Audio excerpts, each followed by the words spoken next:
It could cause a rift in the fabric Ner'zhul was trying to weave, the tightly knit fabric of a united Orc nation, a horde, if you will. On the other hand, if he condoned Durotan's actions, it would be a severe and insulting blow to those who had fervently supported his previous position that the Draenei must die. He could not decide. He stared at Durotan, who began to frown slightly. "My master is so overcome with rage that he cannot speak," came Gul'dan's smooth voice.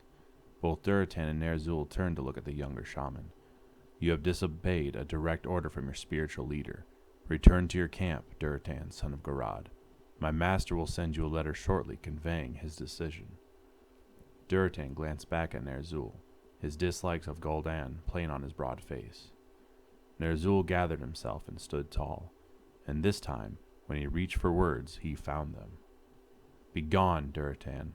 You have displeased me, and worse, you have displeased the being who has shown us such favor. You will hear from me soon enough." Durotan bowed, but did not leave immediately. "There is one thing I do bring you," he said. He extended a small bundle to Ner'zhul. The shaman accepted it with hands that shook, and hoped desperately that both Durotan and Gul'dan would interpret the trembling as fury and not fear. "We took these off the prisoners," Durotan continued. "Our shaman believe that they may hold power that we can use against the Draenei." He hesitated a moment longer, as if waiting for further word from Ner'zhul. When the silence stretched long and uncomfortably between them, he bowed again and left. For a long moment, neither master or apprentice spoke. "My master, please forgive me for interrupting. I saw you were so overcome that you could not speak, and I feared that the Frostwolf boy would misinterpret your anger as hesitancy." Ner'zhul shot him a searching look. The words sounded sincere. Gul'dan's face looked sincere. And yet, there was once a time when Ner'zhul would have confessed his doubts to his apprentice. He had trusted and trained him for years. But now, at this moment, although battered by uncertainties, as if by opposing winds, Ner'zhul knew one thing very clearly. He did not want Gul'dan to see any weakness in him. "I was indeed overcome with rage," Ner'zhul lied. "Honor serves nothing if it hurts your people." He realized he was clutching the bundle Durotan had given him. Gul'dan was staring at it almost hungrily. "What did Durotan give you, to offset your anger with him?" Gul'dan inquired. Ner'zhul looked at him with a superior air. "I will examine it first, and share it with Kil'jaeden, apprentice," he said coolly. He was looking for a reaction, and dreaded seeing it. For the briefest of moments, anger flitted across Gul'dan's face. Then the younger orc bowed deeply, and said contritely, "Of course, my master. It was arrogant of me to expect. I am merely curious, that is all, to see if the Frostwolf chieftain has contributed anything of worth." Ner'zhul softened somewhat. Gul'dan had served him well and loyally for many years now, and indeed would succeed Ner'zhul when the time came. He was jumping at shadows. "Of course," Ner'zhul said, more gently. "I will let you know if I learn anything. After all, you are my apprentice, are you not?" Gul'dan brightened. "I serve you in all things, my master," looking happier. He bowed again and left Ner'zhul alone. Ner'zhul sat heavily on the skins that served him for a bed. He cradled the bundle in his lap and said a prayer to the ancestors that if Durotan had failed to deliver the leader of the Draenei, perhaps at least the Frostwolf chieftain had managed to obtain something of value. He took a deep breath, unwrapped the bundle, and gasped. Nestled against soft fur were two glowing gems.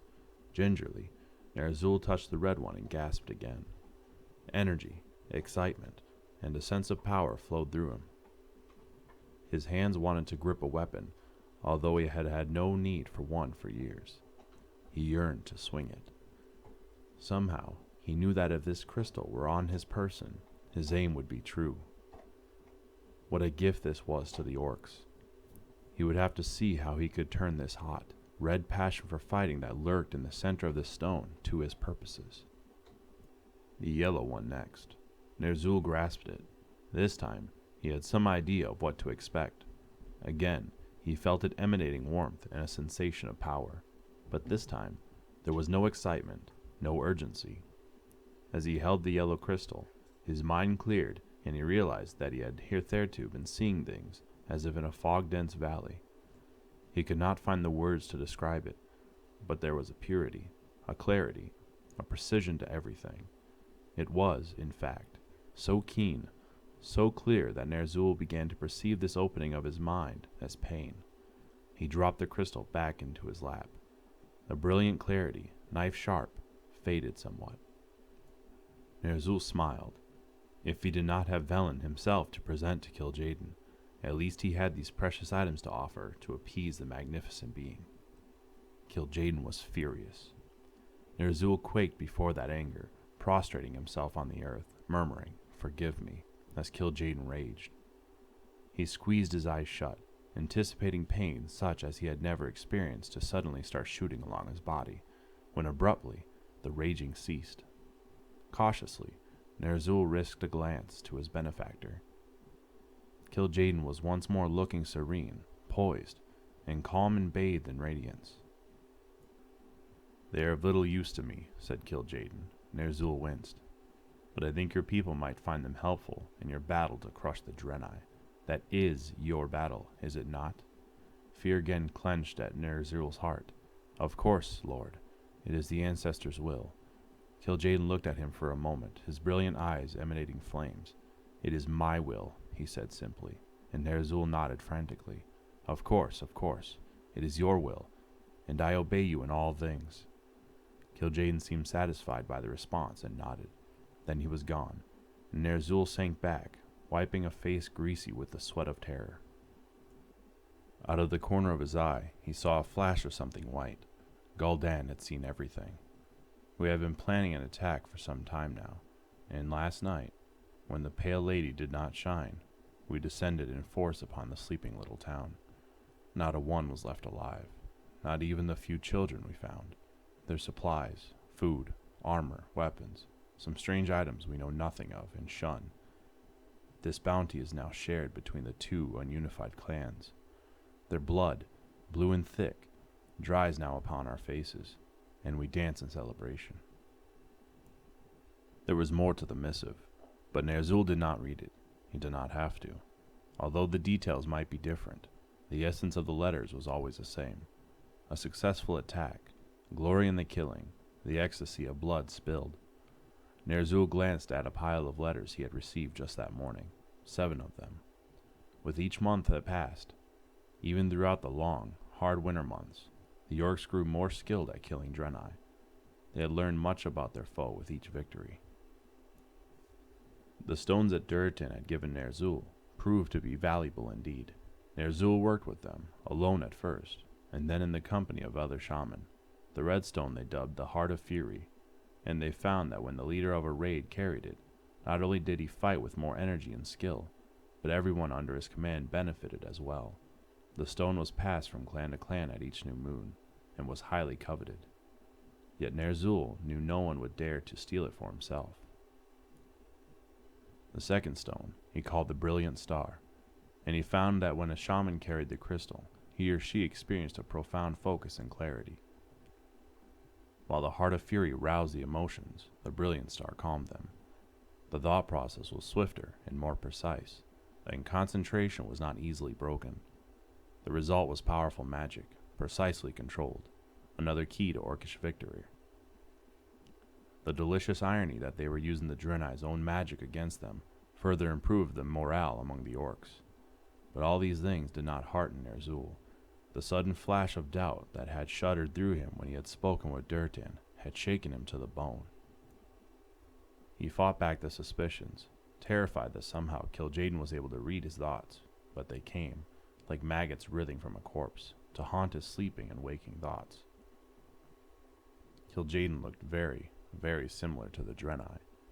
Was it possible that they were somehow the same, and was he, Ner'zhul, being used in some sort of civil war? One night, he found he could no longer bear it. Silently, he dressed and roused his wolf Skychaser, who stretched and blinked at him sleepily. "Come, my friend," Ner'zhul said affectionately, as he settled on the great creature's back. He had never before ridden to the sacred mountain. Always he had walked, as was tradition. But he needed to return before he was missed, and he was certain that the urgency of this mission would mitigate his offense with the ancestors. It was almost spring, almost time for the Koshark festival, but spring seemed far away as the cold wind bit at Nerzul's ears and nose.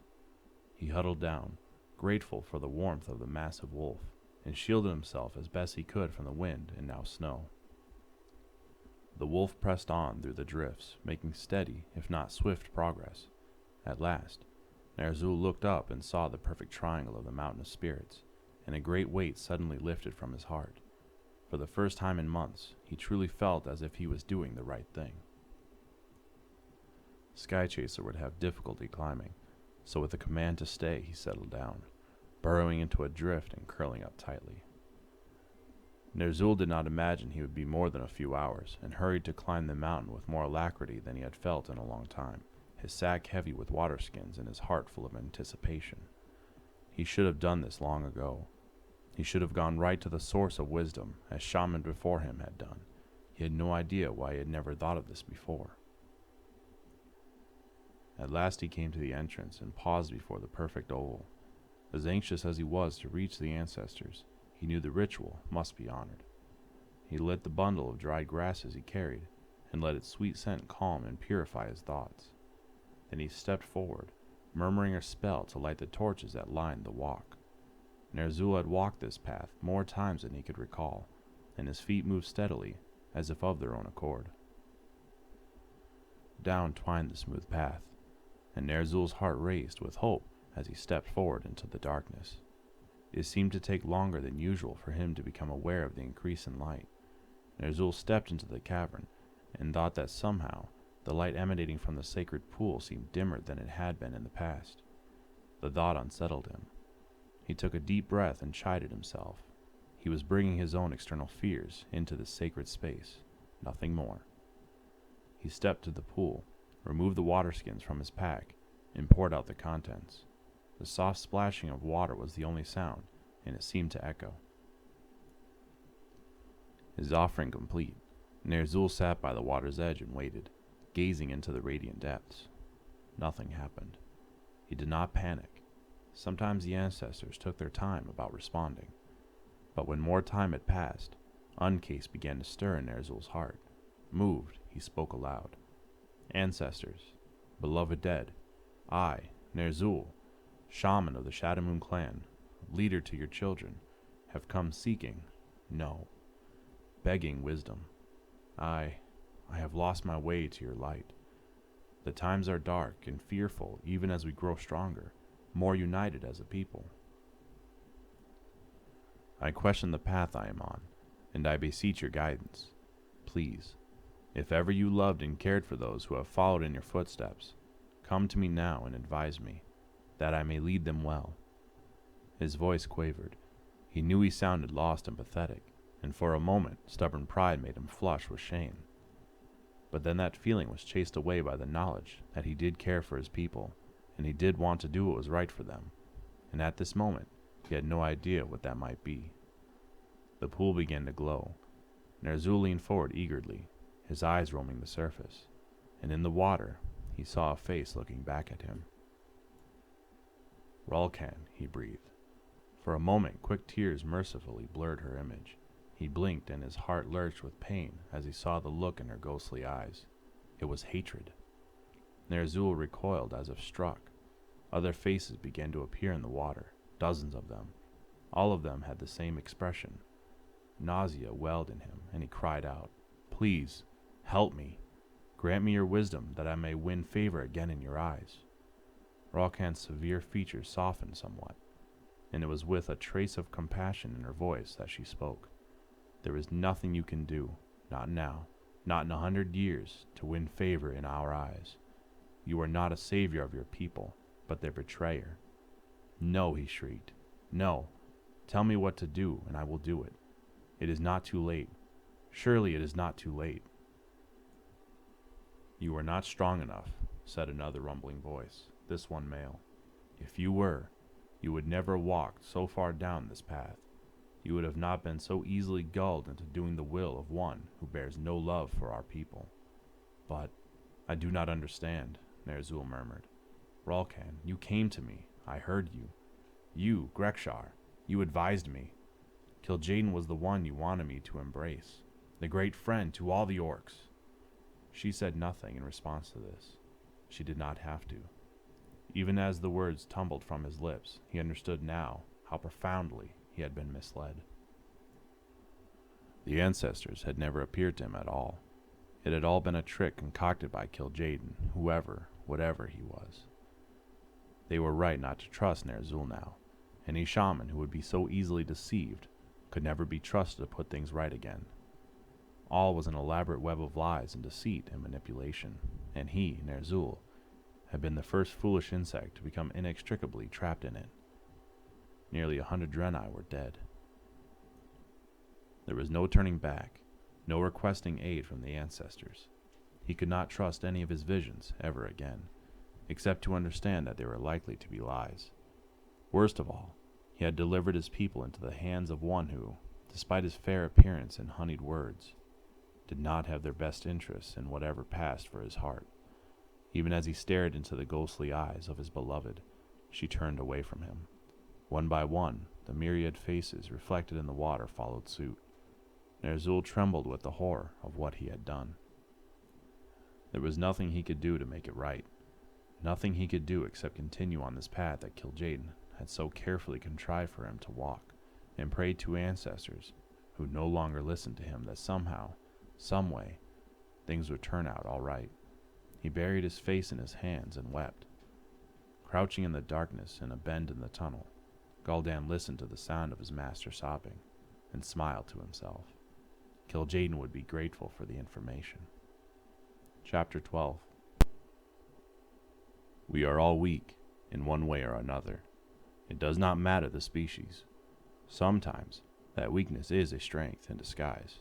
Sometimes it is our utter undoing. Sometimes it is both. The wise man understands his weakness and seeks to find a lesson from it. The fool lets it control and destroy him. And sometimes the wise man is a fool. As he rode back atop Skychaser, hands so cold that he wondered if he would ever be able to unclench them entwined in the thick black fur, Ner'zhul wished for the dark night to swallow him. How could he return to his people, knowing what he had done to them? On the other hand, how could he flee, and where would he possibly go that Kil'jaeden would not find him? He longed bitterly for the courage to take the ritual knife he carried at all times and drive it into his heart, but he knew he could not. Suicide was not regarded with honor among his people.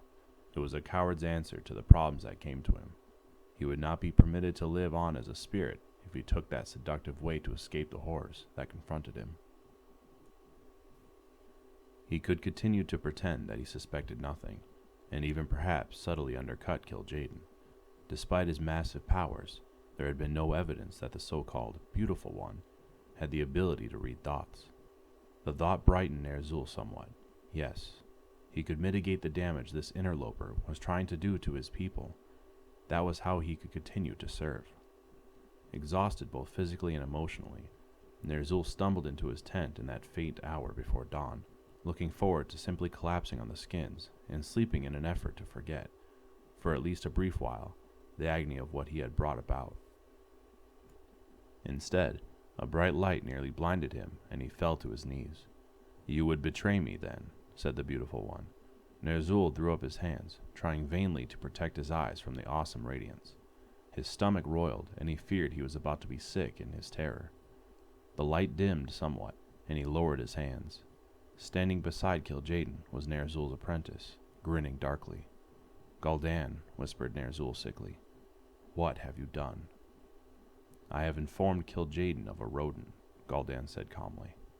That dreadful smile never left his face, and he will decide what to do with the vermin who would so turn against him.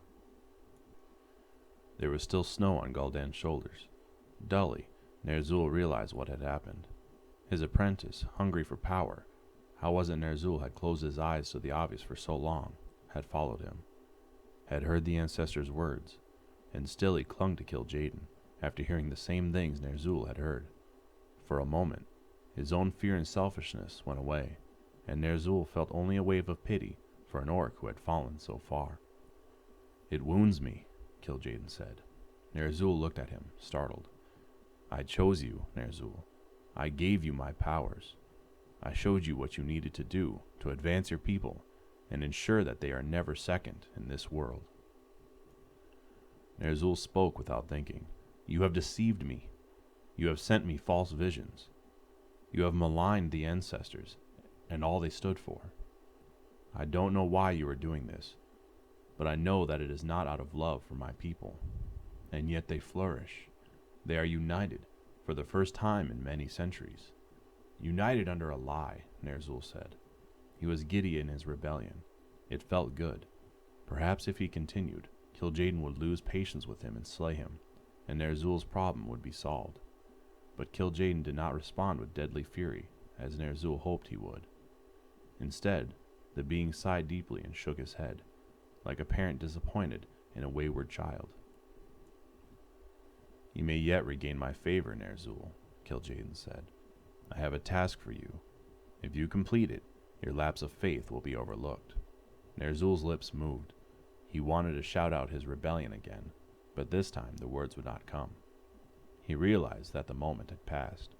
He did not want to die, any more than any sane, living being wanted to die, and so he remained silent. "What happened with the Frostwolf chieftain troubles me," Kil'jaeden continued, "not least because he is not the only one who has murmured against what is happening. There are others. The one who wields the Doomhammer, some among the Blackwind and Redwalker clans as well. It would be one thing if these opposing voices belonged to those of no consequence, but many of them do not.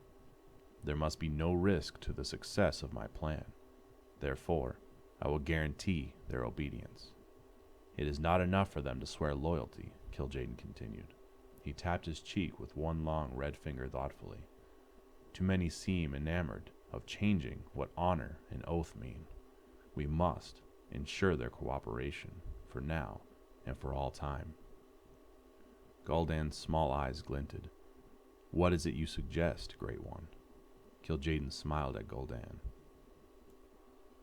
Already, Ner'zhul could see the bond between them, see how like Kil'jaeden Gul'dan was in a way that Ner'zhul had never been. Kil'jaeden had been forced to use seductive lies and trickery in order to pull Ner'zhul to his cause. With Gul'dan, he could speak openly. "There is such a way," Kil'jaeden said, speaking to both orc shaman now, "a way to make them forever bound to us, forever loyal." Ner'zhul had thought that he had become inured to the horror after what the ancestors had revealed to him, but now he realized that he was capable of experiencing an entirely new level of shock as he listened to Kil'jaeden's outline for the plan. Forever bound, forever loyal, forever enslaved. He looked up into Kil'jaeden's blazing eyes, and words would not come. A nod would suffice, he knew, but he could not even bring himself to do that. Instead, he simply stared, transfixed like a bird before a snake. Kil'jaeden heaved a deep sigh. "You refuse your chance at redemption in my eyes, then." As he heard Kil'jaeden speak, it was as if a spell had been removed from Ner'zhul. The words that had been stuck in his throat came rushing out, and although he knew they would mean his doom, the shaman made no move to stop them. "I refuse utterly to forever doom my people to a life of slavery," he cried. Kil'jaeden listened, then nodded his massive head. "This is your choice. You have also chosen the consequences. Know this, shaman, your choice averts nothing. My desires will still be carried out. Your people will still be slaves. But instead of leading them and lingering in my favor, you will be forced to be a helpless observer. I think that will be sweeter than if I simply slew you." Ner'zhul opened his mouth to speak, but he could not. Kil'jaeden narrowed his great eyes, and Ner'zhul could not even move. Even his heart, slamming wildly in his chest, beat only by the will of Lord Kil'jaeden, and he knew it. How had he been such a gullible fool? How had he not seen through the lies? How could he have mistaken an illusion sent by this monster to be the spirit of his beloved mate? Tears welled in his eyes and slipped down his cheeks, only, he knew, because Kil'jaeden permitted it. Kil'jaeden smiled at him, then slowly, deliberately, turned his attention to Gul'dan. Even in his wretched state, Ner'zhul took the faintest comfort in the knowledge that he had not turned to Kil'jaeden with the expression Gul'dan now wore, that of a hungry pup eager for praise. "There is no need to trap you with pretty lies, is there, my new tool?" said Kil'jaeden, speaking almost fondly to Gul'dan. "You do not shrink from the truth." "Indeed, no, Lord. I live to do your bidding." Kil'jaeden chuckled. "If I will do away with lies, so must you. You live for power. You hunger for it. You thirst for it. And over the last few months, your skill has grown to where I can make proper use of you. Ours is not a partnership of adoration or respect, but one of convenience and selfish benefit, which means that it will likely last." Various emotions flitted across Gul'dan's face. He did not seem to know how to react to the words, and Ner'zhul took pleasure in his former apprentice's discomforts. "As you will," Gul'dan stammered finally. Then with more confidence, "Tell me what you would have me do, and I swear it will be done. You have no doubt perceived that I wish to exterminate the Draenei. Why I do so is no concern of yours. You need only know that I wish it. The orcs are doing moderately well in this, but they can do better. They shall do better. A warrior is only as good as his weapons, and, Gul'dan, I intend to give you and your people such weapons as you have never conceived. It will take a little time. You must be educated first, before you are fit to teach the others. Are you ready and willing?" Gul'dan's eyes shone. "Begin the lessons, glorious one, and you will see how apt a pupil of yours I am." Kil'jaeden laughed. Durotan was covered with blood, much of it his own. What had gone wrong? Everything had progressed as normal. They had found the hunting party, descended upon them, initiated the attack, and waited for the shaman to use their magic to fight the Draenei. They did not do so. Instead, Frostwolf after Frostwolf fell beneath the shining blades and blue-white magics of the Draenei. At one point, fighting for his very life, Durotan saw that Drek'Thar was fighting desperately, using nothing but his staff. What had happened? Why had the shaman not come to his aid? What was Drek'Thar thinking? He could wield a staff hardly better than a child. Why did he not use his magic? The Draenei fought furiously, seizing the opportunities the shaman's inexplicable inaction had given them. They pressed their attack harder than Durotan had ever seen, their eyes glinting as for perhaps the first time they sensed victory. The grass was slippery with blood, and Durotan's feet went out from under him. He fell, and his attacker raised his sword. This was the moment, then. He would die in glorious battle, except he did not feel that this was a glorious battle. By instinct, alone, he raised his axe to parry the blow that would come, although his arm had been deeply cut at the joint of the armor, and his limb quivered. He looked up into the eyes of the one who would slay him, and recognized Restallon. At that moment, the Draenei captain of the guard's own glowing blue eyes widened in recognition, and he stayed his blow. Durotan gasped for breath, trying to summon the energy to rise and continue the fight. Restallon uttered something in his ululating tongue, and every Draenei halted almost in mid-swing. As Durotan got to his feet, he realized that there were only a handful of his warriors left alive. 2 more moments of the battle, and the Draenei would have slaughtered the entire party, with only 2 or 3 casualties on their own side. Restallon whirled on Durotan.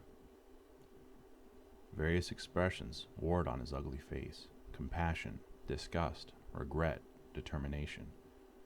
"For the act of compassion and honor you showed our prophet, Durotan, son of Garad, you and those of your clan who yet live have been spared. Treat your wounded and return to your homes, but do not think to receive such mercy from us again. Honor has been satisfied." Durotan weaved as if he had too much to drink, as blood dripped from the deep wound. He forced himself to stay on his feet by sheer will as the Draenei turned and disappeared over the horizon. Once they were out of sight, he could force his legs to hold him no longer, and he fell to his knees. Several ribs had been cracked or broken, and each inhalation sent a stabbing pain through him. Durotan. It was Draka. She too had been badly injured, but her voice was strong. Relief washed over Durotan. Thank the ancestors, she yet lived. Drekthar hurried up to him and placed his hands on Durotan's heart, murmuring under his breath. Warmth flooded Durotan, and the pain ceased. He took a deep, nourishing breath. At least they will let me heal, said Drekthar, so softly that Durotan was scarce certain he heard the words. Tend to the others, and then we will speak, Durotan said. Drekthar nodded, not meeting his chieftain's eyes. He and the other shaman hastened to magically heal what wounds they could, and treat with salves and bandages what they could not. Durotan still had injuries, but nothing life-threatening, and he assisted the shaman. When Durotan had done all that he could, he rose and looked around. No fewer than 15 bodies were stiffening on the green grass, including Rokar, his second. Durotan shook his head in stunned belief. He would have to return with litters to bear the fallen back to their lands. They would burn on a pyre, their bodies given to fire, their ashes to air, to be consumed by water and earth. Their spirits would go to Ashugan, and the shaman would converse with them on matters of profound importance. Or would they? Something terrible had happened, and it was time he found out what. Sudden anger flooded him at the waist. Despite what the ancestors had told him, something inside Durotan continued to whisper that this attack on the Draenei was a grave mistake. He whirled on Drekthar, and with a deep growl, seized the smaller orc where he sat gulping water, and hauled him to his feet.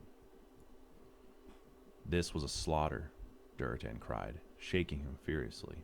15 of our kin lie dead before us. The earth drinks deeply of their blood, and I never saw you or any of the others lend your skill to the fight. For a moment, Drekthar could not speak. The meadow was deathly silent as every Frostwolf watched the confrontation. Then, in a faint voice, Drekthar replied, "The elements. They would not come this time." Durotan's eyes narrowed, still clutching Drekthar by the front of his leather jerkin. He demanded of the wide-eyed, silent shaman, "Is this true? They would not lend their aid to the battle." Looking stunned and sick, the shaman nodded. One said in a quavering voice, "It is true, great chieftain. I asked all of them in turn. They said it was out of balance, and they would no longer permit us to use their powers."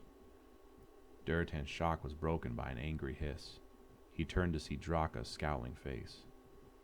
"This is more than a sign. This is a shout, a battle cry, that what we are doing is wrong."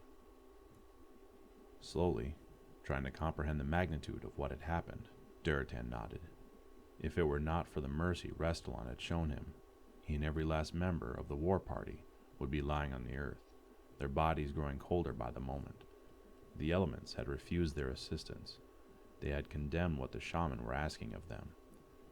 Durotan took a deep breath and shook his head, as if to physically shake away the dark thoughts. "Let us get the injured back to their homes as swiftly as we may, and then I will send out letters. If what I fear is true, that is not only the shaman of the Frostwolf clan who are shunned by the elements for what we are doing to the Draenei, then we must confront Ner'zhul." Chapter 13. How is it we did not see? It is easy to lay the blame on the charismatic Kil'jaeden, or the weak Ner'zhul, or the power-hungry Gul'dan for our fall. But they asked each individual orc to pretend that hot was cold, that sweet was sour, and even when everything in us screamed against what we were being told, we followed. I was not there. I cannot say why. Perhaps I, too, would have obeyed like a whipped cur. Perhaps the fear was so great, or the respect for our leaders was so ingrained, perhaps. Or perhaps I, like my father and others, would start to see the flaws. I would like to think so.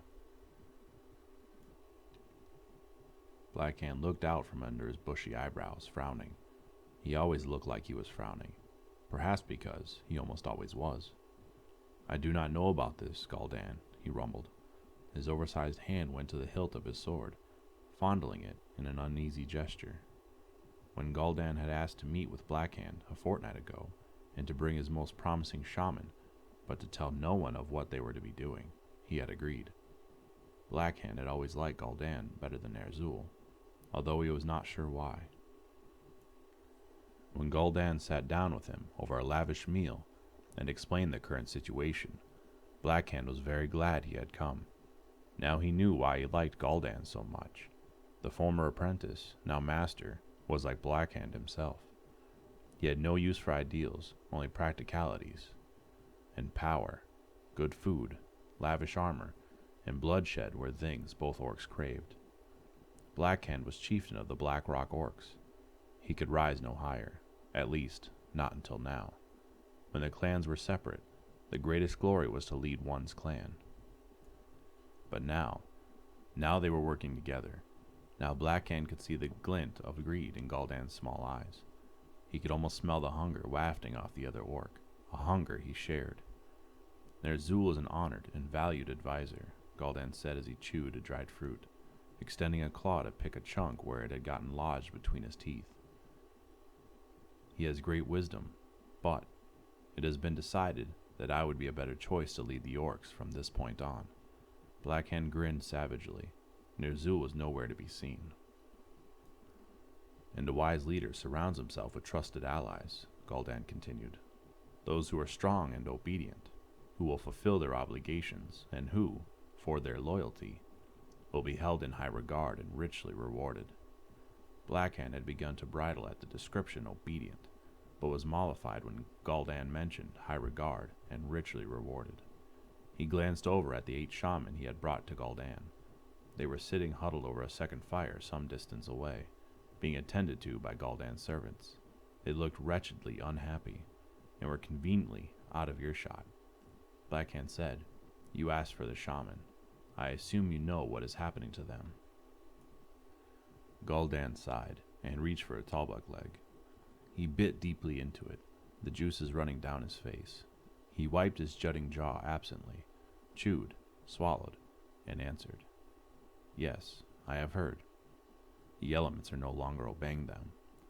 Blackhand watched him intently. "Some are beginning to mutter that it is because what we are doing is wrong. Do you think that?" Blackhand shrugged his massive shoulders. "I don't know what to think. This is all new territory. The ancestors say one thing, but the elements won't come." He was harboring a growing suspicion about the ancestors as well, but held his tongue. Blackhand knew that many thought him a fool. He preferred to let them think that he was nothing more than a strong arm and a powerful sword. It gave him distinct advantages. Gul'dan perused him now, and Blackhand wondered if the new spiritual leader of the orcs had sensed that there was more to the orc leader than met the eye. "We are a proud race," Gul'dan said. "It is sometimes painful to admit we do not know everything. Kil'jaeden and the entities he leads, Blackhand, the mysteries they harbor, the power they wield, power they are willing to share with us." Gul'dan's eyes sparkled now with excitement. Blackhand's own heart began to race. Gul'dan leaned forward and continued to speak in an awed whisper. "We are as ignorant as children before them, even you, even I, but they are willing to teach us, share with us some of their power that is not dependent upon the whim of the spirits of air, earth, fire, and water." Gul'dan made a dismissive gesture. "Power such as that is feeble. It is not reliable. It can desert you in the middle of a battle and leave you helpless." Blackhand's face hardened. He had witnessed this very thing, and it had taken all the strength of his warriors to snatch victory when the shaman had begun yelping in terror that the elements were no longer working with them. "I am listening," he growled softly. "Imagine what you could do if you let a group of shaman, who controlled the source of the powers, instead of begging and scraping for it," Gul'dan continued. "Imagine if these shaman had servants who could also fight on your side. Servants who could, say, send your enemies fleeing helplessly in terror, suck their magic dry as the insects in the summer suck blood, distract them so that their attention was not on battle." Blackhand lifted a bushy eyebrow. "I can imagine success under those conditions. Success almost every time." Gul'dan nodded, grinning. "Exactly. But how do you know this is true, and not some false promise whispered in your ear?" Gul'dan's grin widened. "Because, my friend, I have experienced this, and I will teach your shaman over there everything I know." "Impressive," rumbled Blackhand. "But that is not all I can offer. The warriors.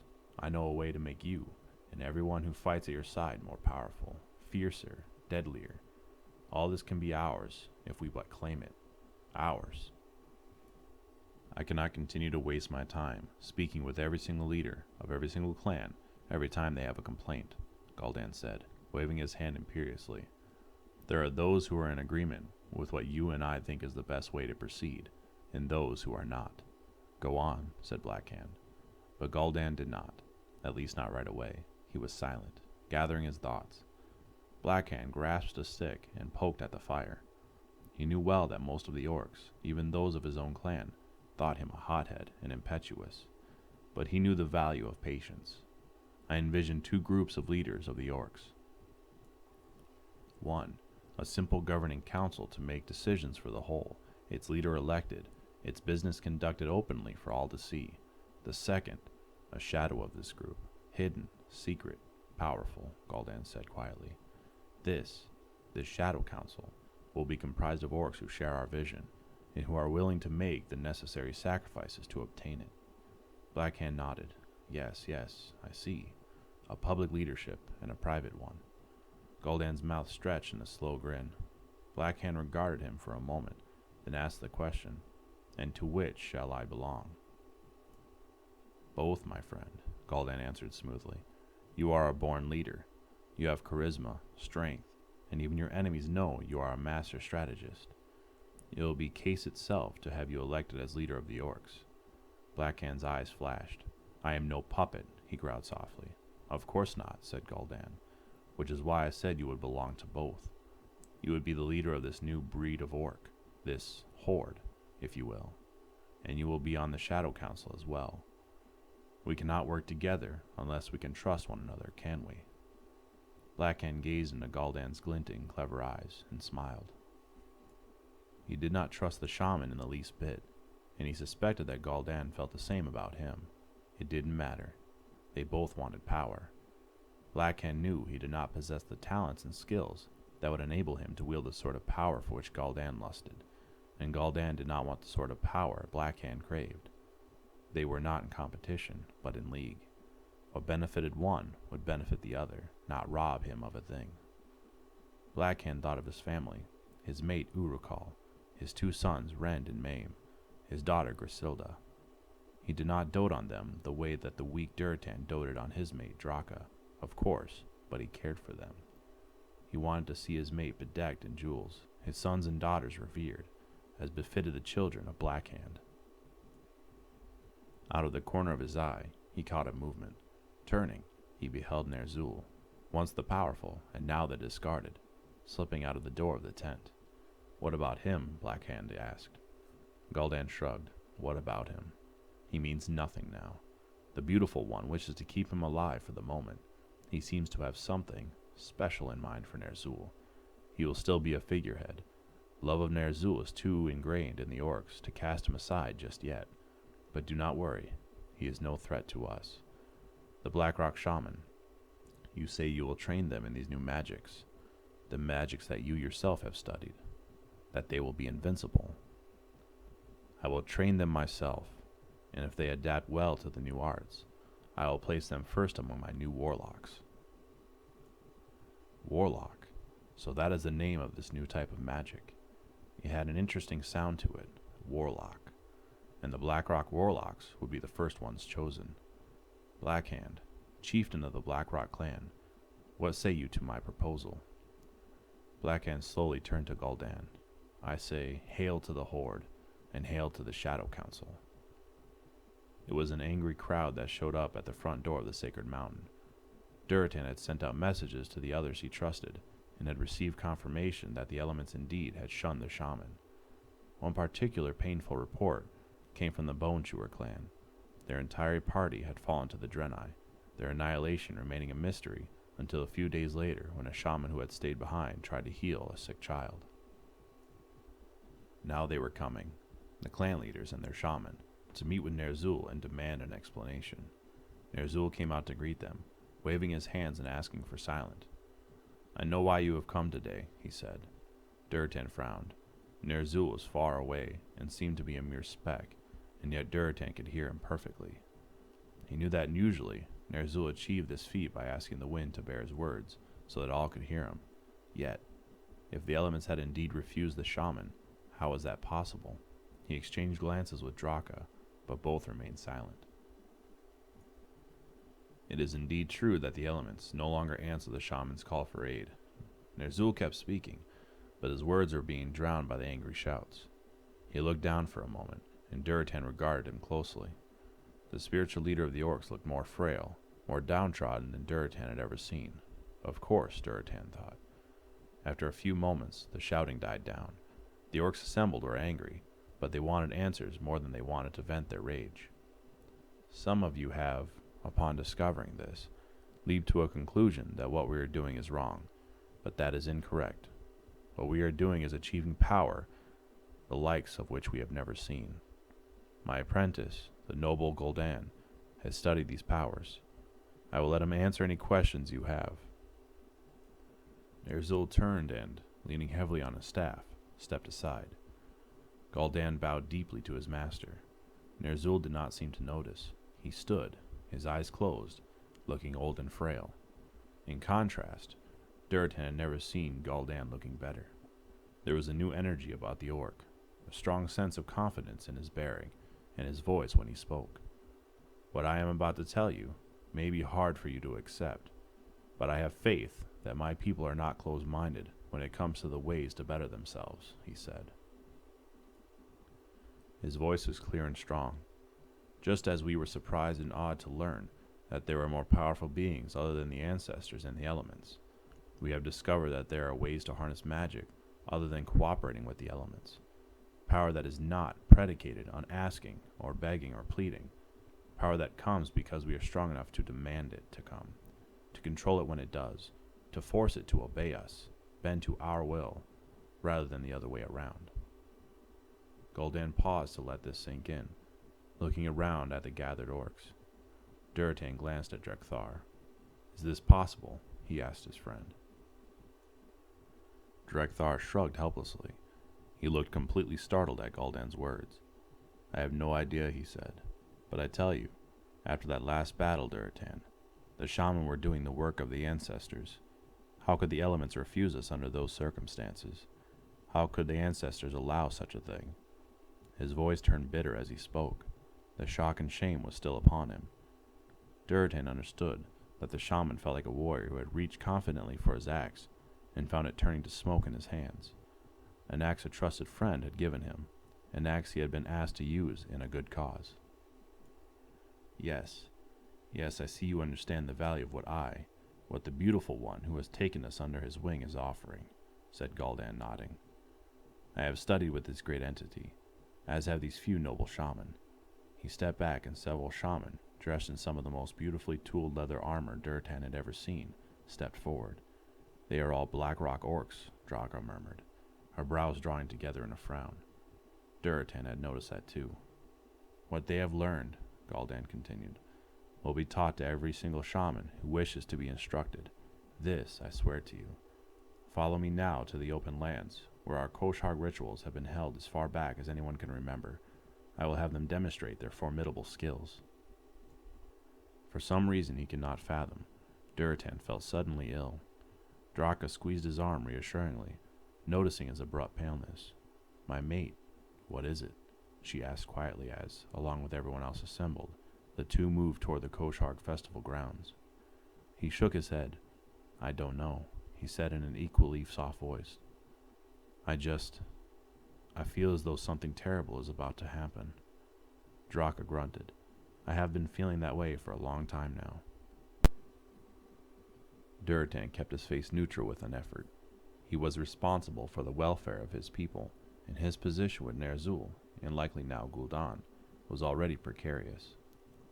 Durotan was well aware that if either shaman sought to discredit him or his clan, it would be easier than it had been in the past.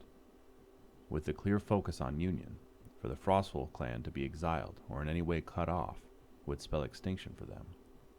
Durotan did not like the direction in which things were going, but he could protest only so much. For himself, he did not care, but he could not permit his clan to suffer. And yet, his blood raced, His heart shook, his body trembled with foreboding. He said a quick prayer to the ancestors that they would continue to guide his people wisely.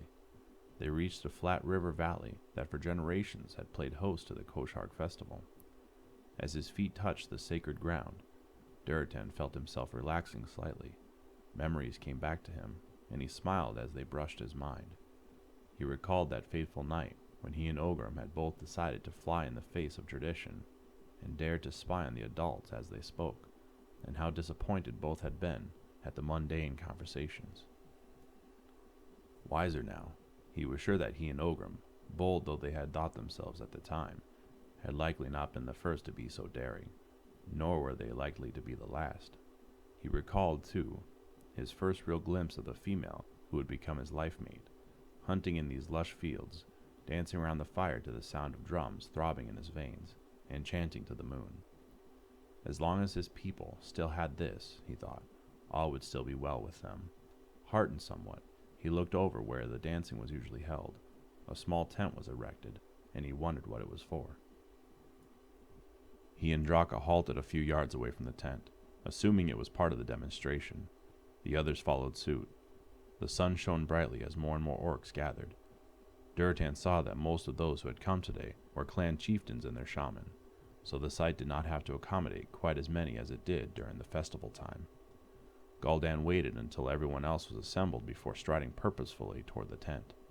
The shaman trained in this mysterious new magic followed him. They all strode with confidence and pride.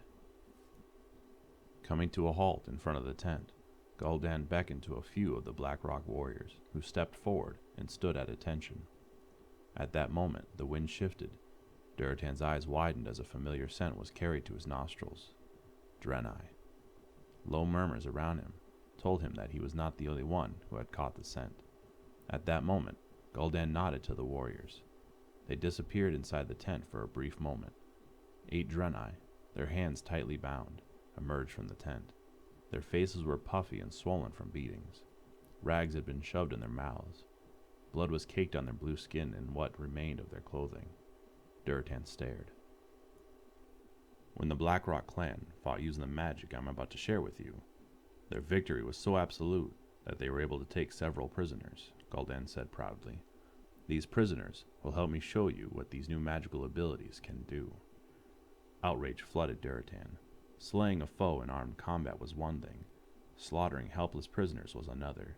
He opened his mouth, but a hand on his arm stayed his words. He glanced up angrily into Ogrim Doomhammer's cool gray eyes. You knew about this, Durotan hissed, his words for his old friend's ears alone. Keep your voice down, Ogrim hissed back, glancing about to see if anyone was paying attention to them. No one was. Everyone's attention was riveted on Gul'dan and the Draenei prisoners. Yes, I knew. I was there when we captured them. It is the way of such things, Durotan. It did not used to be the way of the orcs, Durotan replied. It is now, Ogrim said. It is a sad necessity. For what it is worth, I do not believe that this will become a common practice. The goal is to slay the Draenei, not torture them. Durotan stared at his old friend. Ogrim kept the gaze for a moment, then flushed and looked away. Durotan felt his outrage abate somewhat. At least Ogrim understood what a violation this was, even if he supported it. But what else could Ogrim have done? He was second in command to Blackend. He was oath-bound to support his chieftain. Like Durotan, he had responsibilities to others he simply could not shirk. For the first time in his life, Durotan wished he were a mere clan member. He looked down into his mate's eyes. She stared, aghast, first at him and then at Ogrim, and then he saw the sorrow and resignation flit across her features, and she lowered her head. These beings have worth to us in this moment, Gul'dan was saying. Durotan, his body feeling heavy as lead, dragged his gaze to the shaman.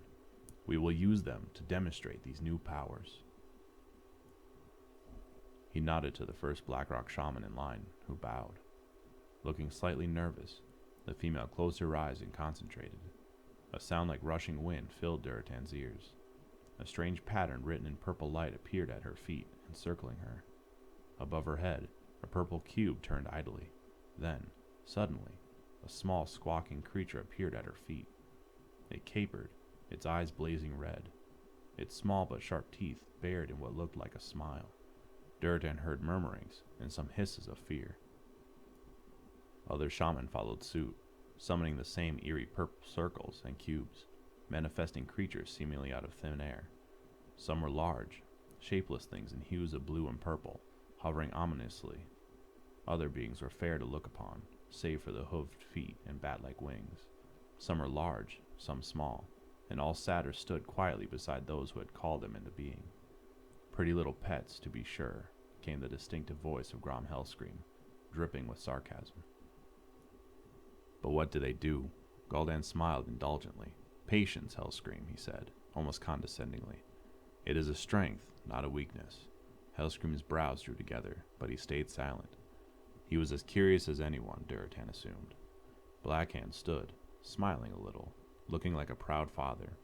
Only he seemed unsurprised by what was unfolding here, and Durotan realized that he must have already witnessed the powers of the newly trained shaman. Witnessed, and approved. One of the Draenei was cut loose from the rest and shoved forward. His hand still bound, he stumbled a few steps on his cloven feet, then stood erect. His face was impassive. Only his slowly moving tail gave any indication of stress. The first shaman stepped forward, moving her hands and murmuring slightly. The little creature at her side squawked and jumped about. Then suddenly, fire erupted from its clawed hands to slam into the helpless Draenei. At the same moment, a ball of darkness formed at the shaman's fingertips and rushed toward the prisoner. It grunted in pain as its blue flesh was blackened and burned from the small creature's attack, but it dropped to its knees in obvious agony when the shadow ball struck it. Again the shaman muttered something, and flames erupted from the very flesh of the tortured Draenei. Where before he had been stoic and silent, he now screamed in torment, his cries muffled somewhat by the gag in his throat, but not completely. He jerked and spasmed on the earth, flailing like a fish freshly hooked, his eyes rolling wildly. Then he was still. The wreck of burned flesh filled the air. For a moment, there was silence. Then came a sound that Durotan had never thought to hear, cries of approval and delight at the sight of a bound foe dying in helpless torment. Durotan stared in horror. Another prisoner was slain for demonstration purposes. This one was beaten with a whip by one of the fair servants of the shaman, standing transfixed while fire rained upon it and darkness pummeled it. A third was brought forward, its magical essence sucked out of it by a monstrous creature that looked like a deformed wolf with tentacles sprouting from its back.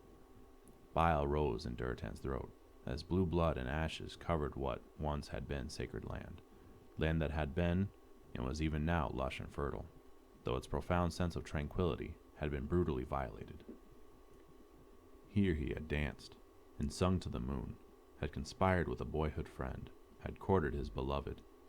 Here, generations of orcs had celebrated their unity on a place so holy that any fights that broke out had been halted immediately, the combatants ordered to make peace or to depart. Durotan was no shaman. He could not sense the earth or the spirits, but he did not need to in order to feel their pain as his own. Mother Kashur, surely this is not what you wanted, he thought. The cheering filled his ears. The stench of blood and charred flesh assaulted his nostrils.